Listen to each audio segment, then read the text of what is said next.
ఆదివారం అంటేనే ఏదో ఒకటి స్పెషల్‌గా లంచ్ ప్రిపేర్ చేయాలండి. నేనైతే ఈరోజు పిల్లలు కూడా చాలా ఇష్టంగా తినేలాగా మష్రూమ్ బిర్యానీ చేశాను.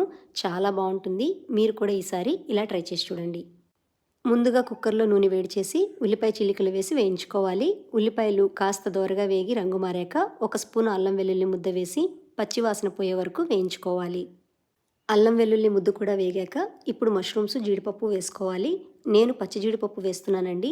లేనివారు ఎండు జీడిపప్పుని గంటసేపు నీటిలో నానబెట్టి వేసుకోండి, చాలా బాగుంటుంది.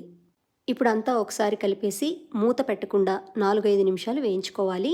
ఈలోగా మిక్సీ జార్లో కొన్ని మిరియాలు, ఒక దాల్చిన చెక్క, 4 యాలకులు, 6 లవంగాలు, కొద్దిగా సోంపు, షాజీరా, ఒక స్పూను ధనియాలు, కొద్దిగా పత్తరపూలు, ఒక బిర్యానీ ఆకు వేసి ఇలా బరకగా గ్రైండ్ చేసుకోవాలి. ఇలా ఒకసారి గ్రైండ్ చేసుకున్నాక ఒక పెద్ద ఉల్లిపాయ, 2 పచ్చిమిర్చి ముక్కలు, 2 టమాటో ముక్కలు, మీ రుచికి తగ్గ ఉప్పు, కారం, కొద్దిగా పసుపు వేసి ఇలా మెత్తగా గ్రైండ్ చేసుకోవాలి. ఈలోగా మష్రూమ్స్, జీడిపప్పు కాస్త వేగిపోతాయండి.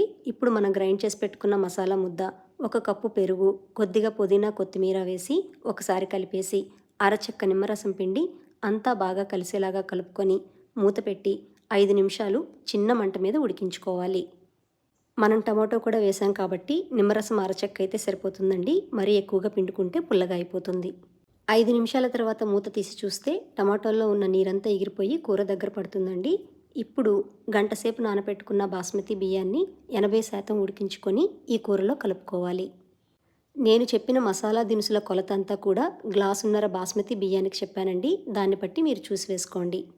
ఇలా అంతా బాగా కలిసేలాగా కలిపేసుకొని అదిమి పెట్టి కుక్కర్ మీద మూత, విజిల్ పెట్టి 5 అంటే 5 నిమిషాలు టైం చూసుకొని మగ్గించుకుంటే సరిపోతుంది.